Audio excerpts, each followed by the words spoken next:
casa Bonita. Who said I'm inviting you? Welcome to Watch Mojo.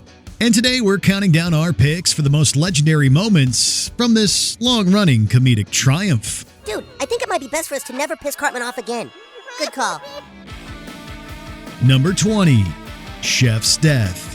When Isaac Hayes left South Park, the show sent off his character Chef in a shocking and emotional way. In the season 10 premiere, Chef is brainwashed by the Super Adventure Club, who turn him into a dangerously different person. I knew it! Knew what? The reason Chef has been saying those terrible things about us is because he's been brainwashed. The boys try to save their beloved mentor, but Chef tragically dies after falling off a bridge and suffers gruesomely. But it isn't just Chef's ridiculously gory demise that makes this moment stand out.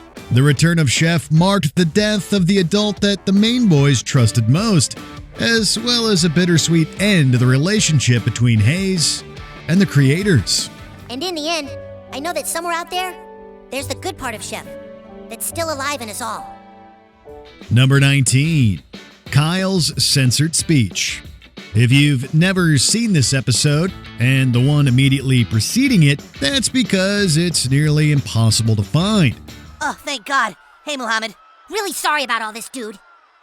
So what the heck are we gonna do now? Muhammad isn't safe here. The gingers and celebrities all want a piece of him. I don't know where we can go. The two-parter stirred major controversy due to its depiction of the Islamic prophet Muhammad, which so infuriated certain organizations that they threatened Parker and Stone's lives. Incidentally, the plot centers around the concept of censorship and strongly advocates for free speech. The original version of 201 ended with one of Kyle's classic "I learned something today" monologues, which wrapped up the story in a darkly humorous way. Throughout this whole ordeal, we've all wanted to show things that we weren't allowed to show. But it wasn't because of some magic goo. It was because of the magical power of threatening people with violence. But lo and behold, Comedy Central decided to bleep the entire speech out. Does this count as life imitating art or art imitating life? Who knows?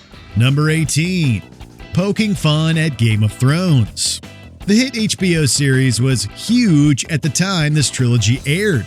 Do not underestimate the battle that's about to take place outside those doors.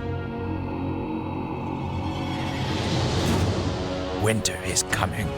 Like many of us, Trey Parker and Matt Stone were fans of the show, but they also saw a few areas that invited ridicule. The trilogy is filled with references to the world of Westeros, working in themes like war, betrayal, incest, and, of course, excessive nudity. Meanwhile, the crass, absurdist South Park style we know and love is cleverly interwoven in the ongoing storyline. All our men are ready. When the mall opens, blow the whistle. We'll rush through the doors and lock the Sony dorks inside. The three-parter blends cultural commentary with fan service in a way that only South Park can. Number 17, a work of great literature. South Park may be an animated comedy, but it doesn't shy away from scholarly topics. In season 14, the boys are disappointed when they read The Catcher in the Rye and find that it's not as edgy as they've been told. Did you get to any dirty parts yet? No, it's still just some whiny, annoying teenager talking about how lame he is. I don't get it, dude. What's so controversial about this? So they set out to write the most disgusting book possible, filling it with crude and offensive content that makes everyone vomit. When found out, the boys framed Butters, subsequently realizing that the novel has become the darling of the literary world. Butters doesn't deserve any credit for Scrody McBoogerboss. We deserve all the credit. Oh, God, you guys are pathetic. Yeah, get a life and stop mooching off others' success for once. The episode's out-of-the-box take on artistic interpretation and the absurdity of overanalyzing literature makes it an unforgettable part of South Park history. Number 16, Butters is trumped by The Simpsons. In Season 6, Butters is coldly rejected by his new friends, prompting him to adopt the alter ego of Professor Chaos. Prepare, little town. Prepare for the greatest supervillain you've ever seen, Professor Chaos! Well, not exactly evil. This is Butters, after all. He attempts to terrorize South Park by switching soup orders and stealing chalkboard erasers. Assisted by his loyal henchman, General Disarray, Professor Chaos soon aims for darker deeds. But all of his ideas have already been done. Not by another supervillain, but another cartoon, The Simpsons. It'll be just like on The Simpsons. Huh? They did that on The Simpsons. I think it was the Mr. Burns character. He tried to block Springfield from the sun. He did? Oh, heck, I thought I was being original. This clever in-joke highlights Trey Parker and Matt Stone's real-life challenges in creating original content in a genre dominated by a long-running predecessor. Number 15. Cartman makes mature friends. This is an early one, but it stands out for its cringe-inducing dark humor. Here, Cartman grows tired of his immature friends and seeks new, older companions. I've outgrown all my friends. I need to meet more mature people, Clyde Frog. Oh, great idea, Clyde Frog. I can meet new friends on the internet. He stumbles upon a mysterious association, NAMBLA, unaware of its sinister nature and believing it to be a group for mature friendships. Cartman naively promotes the organization to the other boys, leading to chaos as the authorities try to intervene. We've been after you for a long time, buddy. Cartman joins NAMBLA as proof that even at their very worst, these kids are innocent at their core. Even Cartman. Number 14. The parents try to scare their kids straight. In Season 6, Stan's parents hire an actor to pose as his future self, hoping to scare him away from bad decisions like drug use. Stan, whatever's happened, we're going to help you. That's right. We're a family no matter what time shift. Thanks. Could I get another beer? You must be exhausted. Why don't you get some sleep? The future Stan is a disheveled, broken version of himself who claims to have ruined his life. When Stan realizes Butters has a similar future self, he uncovers the hoax, and both boys are furious with their parents. But that's like they're lying. It is lying, Butters. Your parents lied to you and my parents lied to me. Get it? Oh, that makes me angry. This moment is iconic for its satirical take on scare tactics, blending absurdity with sharp commentary on fear-based parenting. Plus, it's a prime example of the kids on this show thinking circles around the adults. Number 13. Randy versus BatDad. The main premise centers on the boys purposefully trying to lose their Little League games to avoid advancing in the tournament. I don't think so, South Park. Yeah, you think we want to win? Then we have to keep playing this boring game. Yeah! You hate this game too? However, it's Randy Marsh's subplot that really steals the show. Stan's dad turns fighting other parents at the games into a sport of its own. His antics escalate when he encounters BatDad, an enemy who's equally eager to brawl. Their rivalry culminates in an epic showdown and victory for both Randy and his son's team. Randy's absurdity won over many fans by the end of this episode, which also features some of his most memorable quotes. For what? Arresting me for what? I'm not allowed to stand up for myself? I thought this was America. Huh? Isn't this America? I'm sorry, I thought this was America. Number 12.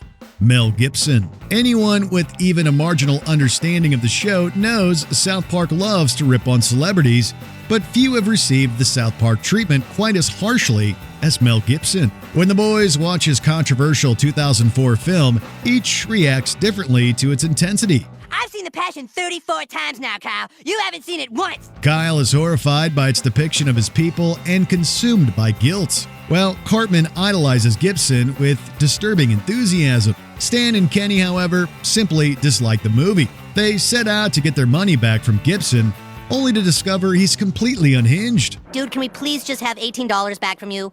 I have to use that money to build my church. I've brought the fire and brimstone back to Christianity with The Passion, and now I'm going to start my own church. The episode's takeaway? No matter how much money a film makes, it's hard to take it seriously when it's made by someone like this. Number 11. The boys illegally download music. When it comes to critiquing artistic integrity in a capitalist society, leave it to South Park to deliver the sharpest take. In this Season 7 classic, the boys form a band and start pirating songs for inspiration. Everyone on the internet copies music from their CDs, and then we can download them for free and play them on the computer.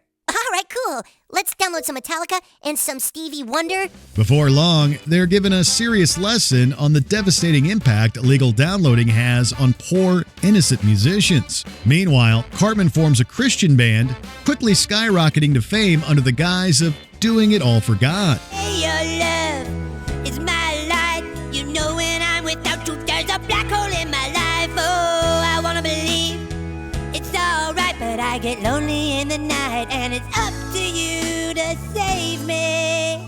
Christian Rock Hard poignantly mocks both the ridiculousness of piracy punishments and the greed that drives much of the music industry. Number 10. South Park takes on censorship. This two-parter tackles the sensitive issue of censorship, a topic the creators are clearly passionate about. Nobody shows an image of Muhammad anymore. Which cartoon is it?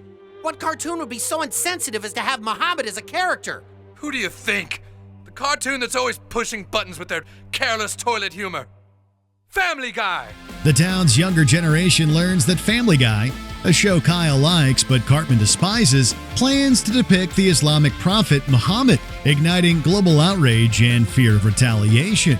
The episode brilliantly satirizes the media's hypocrisy and cowardice when dealing with controversial subjects, while posing thought-provoking questions about balancing free speech with cultural sensitivity. This darling critique cemented South Park as a fearless social commentator. Just think about what you're doing to free speech. No, think about the people who can get hurt. I don't know who to listen to. And were treated to some legendary digs at their fellow adult cartoon along the way. Number 9. Tom Cruise gets trapped in the closet. No religious movement is safe from South Park, and Scientology is one of their favorite targets. Stan is unexpectedly thrust into the world of Scientology, but its followers proclaim him the reincarnation of the church's founder, L. Ron Hubbard. Your name was L. Ron Hubbard.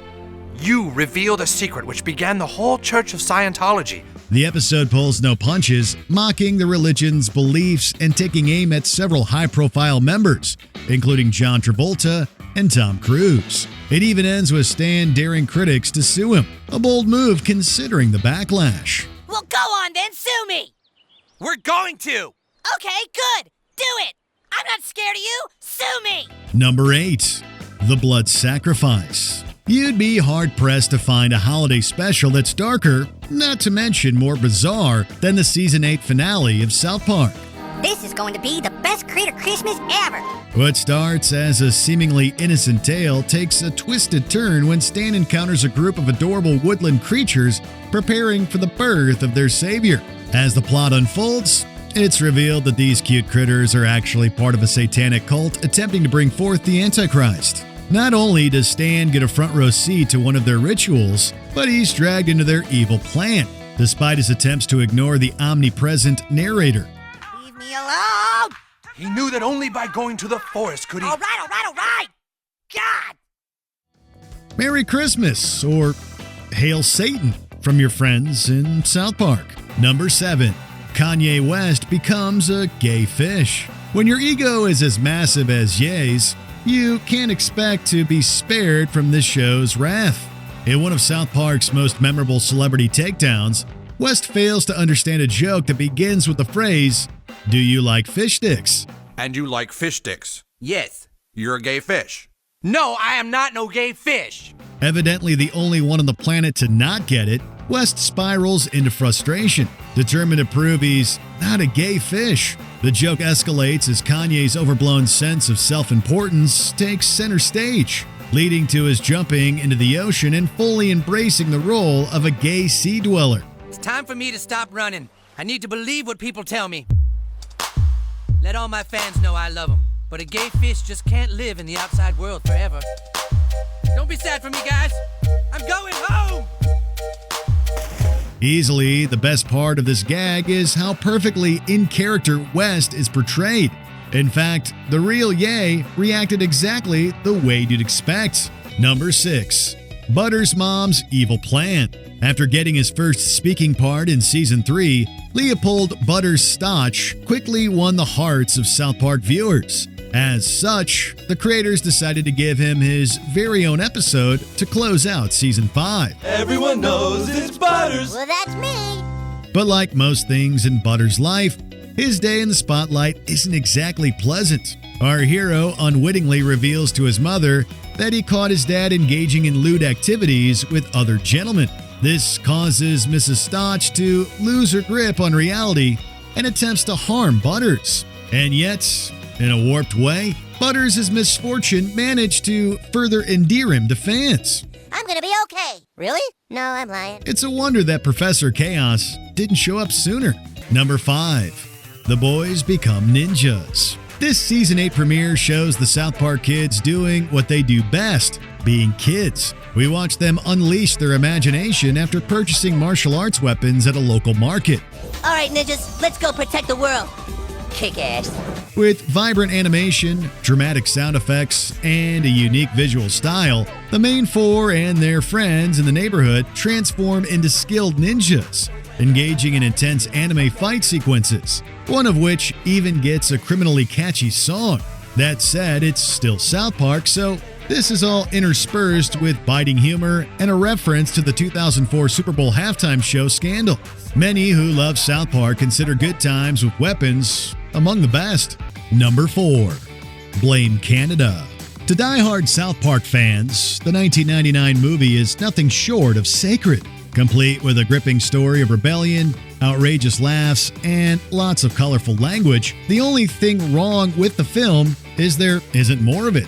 This can't be happening. We have to see this movie, dude. Ah, screw it. It probably isn't all that good anyway. Cartman, what are you talking about? You love Terrence and Phillip. Yeah, but the animation's all crappy. And as an added perk, we get Trey Parker's masterfully written songs, one of which was nominated for an Academy Award. In this number, Kyle's mother leads a crusade against the obscene content in Terrence and Phillip's show, proposing they pin the blame on the entire nation of Canada for corrupting America's children. Should we blame the government or blame society? Or should we blame the images on TV? No! Blame Canada! Blame Canada! Although the song failed to beat Phil Collins at the Oscars, it remains a satirical anthem, keenly poking fun at censorship and misguided moral outrage. Number 3. Cartman goes to Casa Bonita. In Casa Bonita, Cartman's obsession with visiting the Mexican-themed restaurant hits a new level of intensity. Wow, Casa Bonita? Woo-woo! What's Casa Bonita? Dude, haven't you ever been there? It's a big Mexican restaurant, but they have like cliff jumpers and Black Bart's Cave and all kinds of stuff. It's like the Disneyland of Mexican restaurants. When Kyle invites Butters instead of him to celebrate his birthday at Casa Bonita, Cartman concocts an elaborate scheme to trick everyone into thinking Butters has gone missing. He locks Butters in a bomb shelter, manipulating events so he can take his place at the party. The legendary moment comes when Cartman finally arrives at Casa Bonita, gleefully rushing through the attractions before his inevitable capture. Oh, awesome! Excuse me, can I just eat some of your... Thank you. Okay, gotta get to Black Bart's Cave. His maniacal determination and sheer excitement over this restaurant ranks this episode among the top in South Park history. Plus, Casa Bonita is a real place, with the show creators actually purchasing the Lakewood, Colorado location in 2020. Number 2. The boys play Wow. This fan-favorite Season 10 episode presents an affectionate parody of gamer culture, as well as a hilarious and engaging story for World of Warcraft players and otherwise. Oh, crap! It's that guy again! Who is this? This is the guy that kept killing us last night after you went to bed. In this fan favorite, the boys become obsessed with WoW, but an ultra-powerful troll keeps killing their characters. Determined to defeat him, they devote themselves to leveling up through endless grinding, growing increasingly slothful and isolated in the process. Parker and Stone collaborated with Blizzard Entertainment, the makers of World of Warcraft, to create this South Park classic. Stan! I've been sent here to bring you this. This sword can completely drain his mana. Dad, how did you get that? No time! Just take it! Here! The result is both engaging and thoroughly entertaining. Before we continue, be sure to subscribe to our channel and ring the bell to get notified about our latest videos. You have the option to be notified for occasional videos or all of them. If you're on your phone, make sure you go into your settings and switch on notifications. Number 1. Cartman's Revenge. Season 5 marked a turning point for Eric Cartman. Before he went up against Scott Tenorman, we knew he was obnoxious and intolerant. You really care that much about 16 measly dollars? I mean, what can you buy with $16? My parents give me a $50 a week allowance. This pittance means nothing to me. Watch. What are you doing? No. Why? By the end of this episode, audiences saw Cartman for what he really was, a heartless, conniving sociopath, albeit a very funny one. After being humiliated by Tenorman, Cartman embarks on an elaborate revenge scheme, ultimately tricking the older kid into eating chili made from his own parents. Do you like it, Scott? I call it Mr. and Mrs. Tenorman chili. Oh my God! Cartman's diabolical development aside, this episode became iconic for its boundary-pushing humor and chilling conclusion, showing just how far this show could go. Even creators have admitted that this moment messed people up. Which of these moments do you think defines South Park? Let's talk about it in the comments. We're sorry. We'll never download music for free again. Man must learn to think of these horrible outcomes before he acts selfishly, or else, I fear, recording artists will be forever doomed to a life of only semi-luxury. Did you enjoy this video? Check out these other clips from WatchMojo, and be sure to subscribe and ring the bell to be notified about our latest videos.